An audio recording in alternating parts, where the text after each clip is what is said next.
Hello everyone and welcome back to my opinion. And in this video I'll be reviewing the third T20I between India and England have won by 26 runs. Let's get into this review. Starting off with the 11s, England had announced their 11 I think 2 or 3 days back, an unchanged side from the one that took the field in Chennai. For India, I expected Mohammad Shami to play instead of Washington Sundar. Surprisingly, that didn't happen. Arshdeep Singh was rested and Mohammad Shami was brought in. And my view on this is there was some criticism on social media that India should have looked to test themselves and should have batted first rather than bowled first. I wouldn't criticize them on this because at this venue, and especially from an Indian point of view, I didn't think batting first and bowling first would make much of a difference. And also, bowling first had won them the first 2 matches. However, if you're dropping your lead seamer, but you're also looking to stick to the process, then it's a bit conflicting. If you're looking to seal the series by doing what you had done the previous 2 matches, you may as well go all the way and play your lead seamer, test the bowlers who will be playing the Champions Trophy. And on this surface, 3 seamers I felt is a must. And if you're going with 2 seamers, that 2 being Hardik Pandya being one of those, it's a bit of a risk. And that's why I thought that was the incorrect call. In the power play, I thought 40 odd for 1 was a good score as a batting side since the bowlers do a bit in the power play at this venue. England got 52 for 1. I thought they convincingly won this phase. The one positive for India was the return of Mohammad Shami, none for 15 in his first 2 overs. There was some seam movement early on. I thought that was a positive.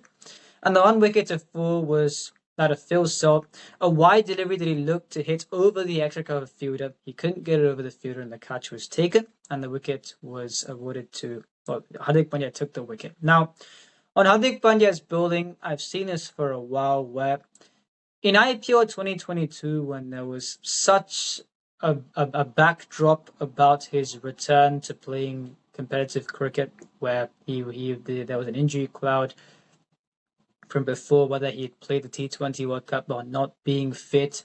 And I thought there was some criticism, for example, when he walked out to bat, that his body language when he walked out to bat, some people criticized that quite unfairly in my view. And he proved all those people wrong with how he batted, with how he bowled, especially with the way he bowled, by hitting the length at 140 kph, hitting those hard lengths. And I feel since his return from injury after the one he picked up in the 2023 ODI World Cup, we haven't seen that Hardik Pandya. He's resorted to bowling slow deliveries at 120 kph. Quite often he's bowled these wide slow deliveries or these tennis ball bounces. And in the IPL, he did that. In the T20 World Cup, he did that. In South Africa, we saw this. And today, it says 2 for 33 and 4, but I didn't think it was the greatest quality bowling performance from a senior player. And we saw this in South Africa. Andile Similane batting at number 8. Today, Adil Rashid, Mark Wood batting as the last partnership. You're bowling wide, slow deliveries off the pitch when you're afraid that the last wicket is going to score runs off you. I thought that was very negative. I was disappointed to see that because we know he's got the skill levels when he's done it before. As I said, in IPL 2022, amidst that backdrop, he bowled 140 when returning from injury, and his injury situation has not been that bad after that point in time. So seeing a bowler who's got that skill level being defensive against lower order batsmen, especially the batsmen who were batting in the last partnership, it was quite disappointing to see. And how one should rectify that is they should sit him down and say they should remind him of what happened before IPO 2022 in Highwood said. Now that's how you get a big player on your side, and then you can go about rectifying their current blueprint and reverting it to how it was previously. Is Hardik Pandya's batting a problem? No, it isn't. I feel when he walks out to bat, he is a match winner for India. India can rely on him in any situation. As far as his bowling is concerned, in the last spell, whether playing in the IPL or playing in international cricket, we've seen he's been using defensive tactics, playing slow deliveries. Now, how you get a player on your side is you remind them of their success, then you try and get them to revert to that blueprint from what they're currently doing. And I feel, will that happen?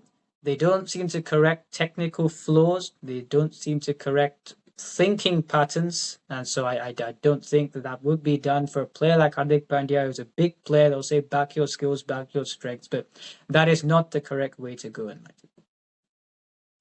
So 52 for 1 after 6 serves. And this is where we've seen a lot in the last while now.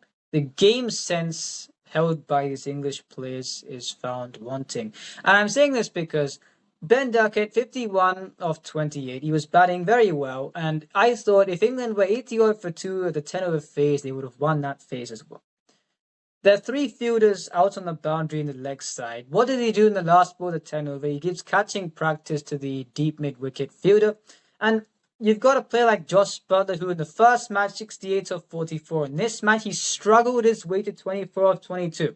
And you know, apart from him, how well do the other players go against spin? Not too well. So when you've got a start, a rollicking start, you're in decent form. In Test cricket, he's been in decent form. And I thought he should have been picked up in the IPL with the way he's been playing in white ball cricket. And you're giving catching practice to the fielder at that situation, knowing a collapse can ensue, which it did. I thought it was very irresponsible. You've seen him in New Zealand, 648 chase, swings at a delivery in the closing stages of play, and is dismissed. So the game sense wasn't there today. And from that point in time, India gained ascendancy in the innings, 87 for 3 to 149 for 9. So I thought it was very disappointing from him. And Harry Brook, when he's been facing spin in India, we've seen this story, and I'll say this.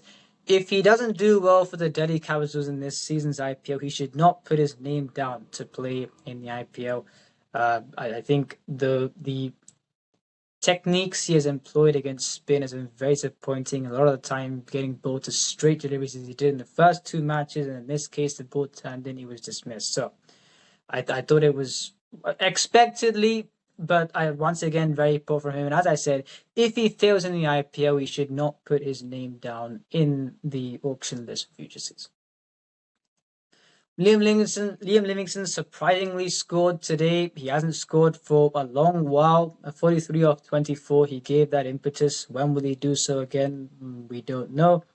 And Jamie Smith, who played a good cameo, 22 of 12, should have gone on in the previous match, I thought, given where his team was in the situation. But unfortunately, got out early today, but he's a good talent.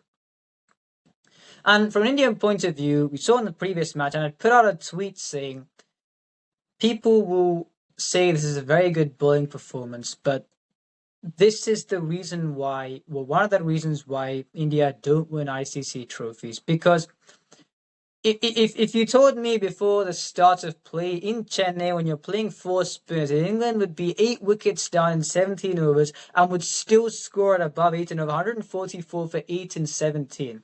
It's a bowling failure from an Indian perspective. I don't know why there was such a, okay, you could think England was short in that match, and given their bowling resources, India would chase it down. They did chase it down.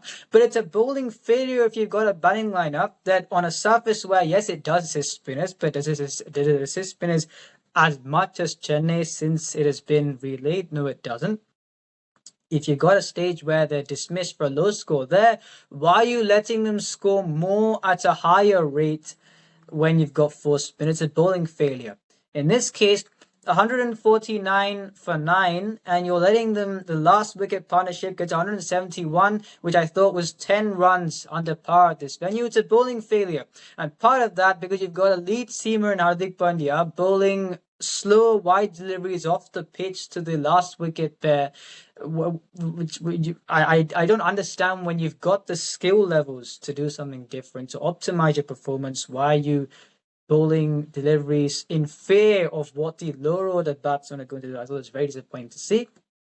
171 for 9. I thought England were 10 runs short. I expected India to chase this down. And before I get on to their batting, Varun Chakravarti 5 for 24. Bumrah will not play the Champions Trophy. So in my view, when you're replacing a bowler like Bumrah, you should look for impact, not for whether they are a fast bowler or a spinner.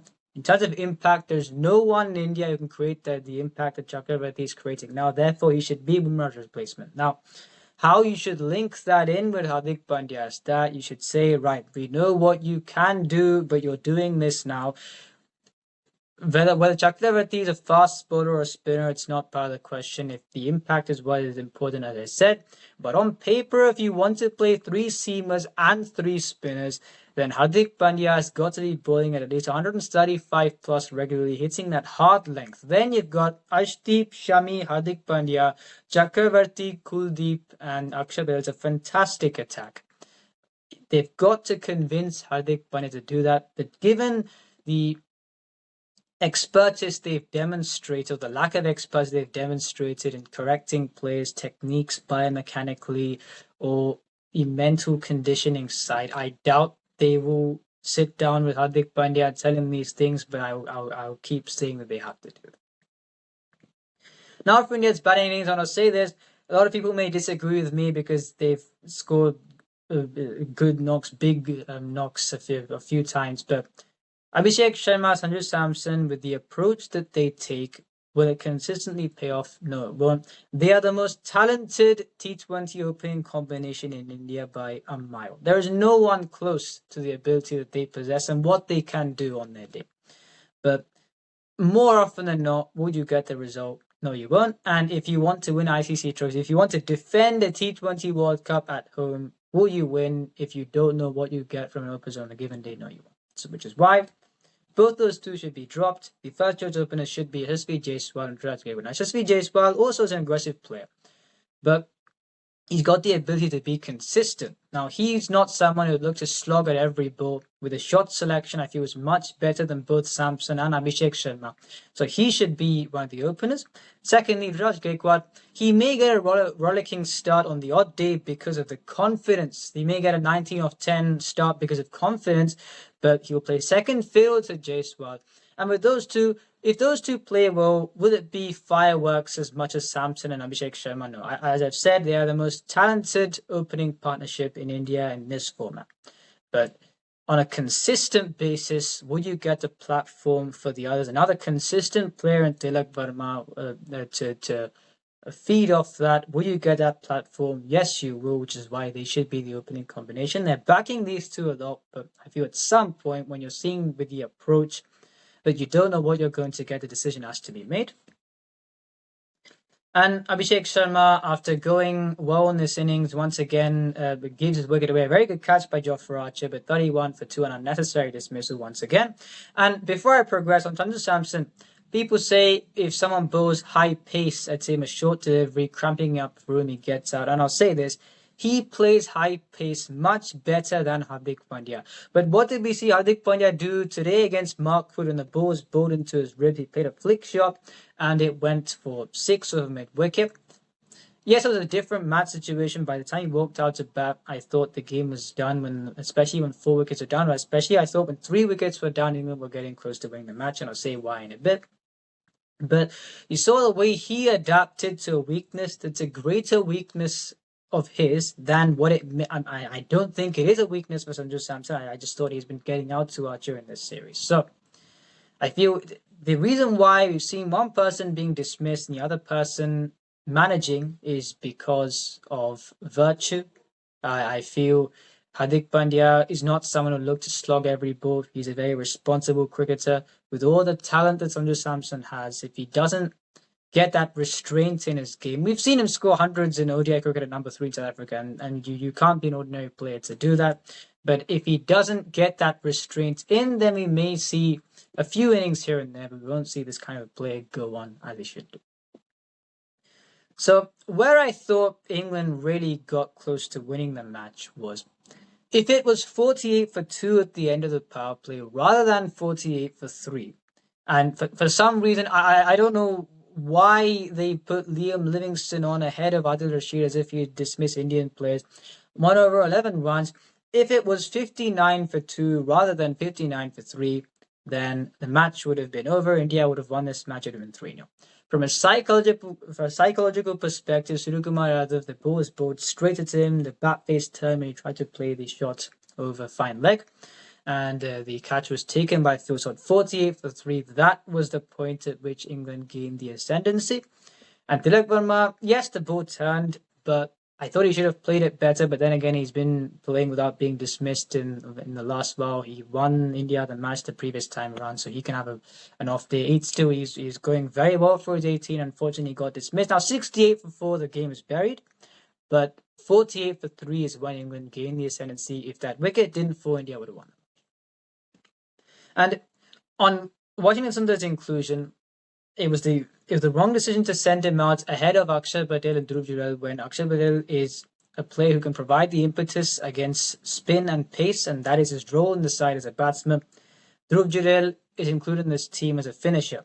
So when you need that impetus at that point in time, and you're bringing in Washington Sundar, who's a very good batsman, I've said this in previous videos, he has the technique and talent to bat at number 4 in a Red Bull side.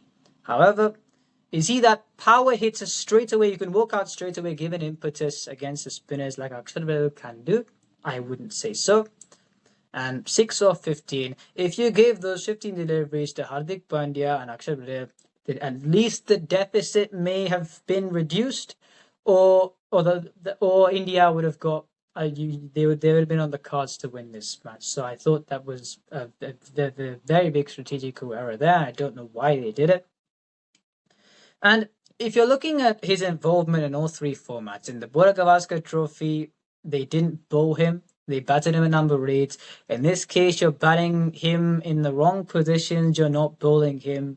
And in the Champions Trophy, you've got Jadeja and Washington as a backup for Akshar. They've both got paid holidays. And he won't play there either. So you've got a very talented player being misused in 3 formats. I feel bad for him, but if he's not getting the correct opportunities, in this is what will happen. And it was a pathetic batting performance from India. I think from 68 for 4, they were never in the game. And if you want to defend the T20 World Cup at home with all the talent you've got, you're the rightful favourites to win it. This approach where you'd look to hit everything, it will not work in T20 World Cups, where in the IPL you're seeing scores above 200. In T20 World Cup, in my view, the golden score is 180. How often is 200 breached in a T20 World Cup? Not too often. I feel the trend is independent of the trend in franchise leagues, and that's why I feel India should polish these things if they want to defend their T20 World Cup crown, because the talent is there in abundance. From England's point of view, I thought Jamie Overton, a positive from his bowling was that he rushed the batsman, and especially when he's bowling to Hardik Pandya in his first delivery, he clocked 140, 3 for 24. I thought it was a good performance from him. Brighton Cast, 2 for 28 in 4 after 3 for 29 in the previous match.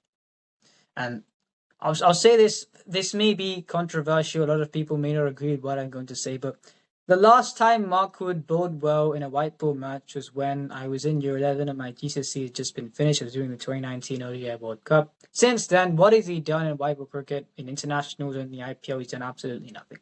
And you're bowling him because, well, you can bowl 150. He's a big name, he's experienced. When in these conditions, when you're bowling Liam Livingstone as a second spinner ahead of Adil Rashid, he goes for 11 runs. And as I said, if that third wicket was not picked up, India would have won the match. Because from a psychological perspective, Liam Livingstone would have released the pressure that had built up, and that would have been that.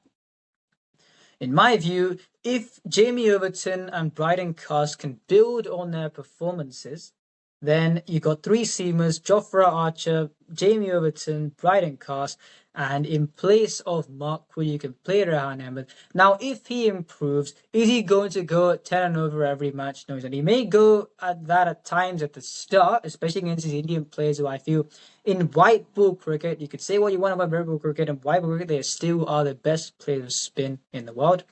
And he may go for runs against the subcontinental sides. However, on the long term, can he improve more than what Mark Wood is going to offer? Yes, he can. I don't know why. He's been affected by injury as well, where in overseas test matches, well, when I say overseas, in England and in Australia, when he's bowled in tests, he's bowled very well. And I'm not taking that away from him. In white ball cricket, what has he done in the past? Well, apart from bowl quickly, no matter who he's played against, he's gone for runs.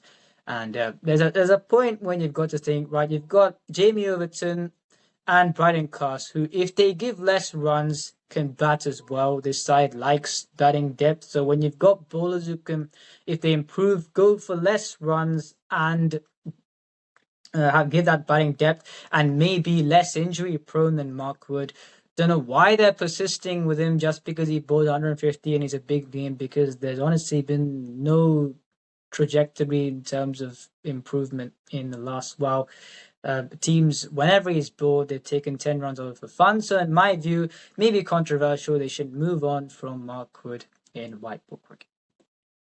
So that is on this match. India have got to improve on things if they want to seal the series, and a good win for England in this match. Let's see what the rest of the series is and gives us. If you enjoyed this video, please like, subscribe, share it with friends. Remember, this is my opinion. What's yours?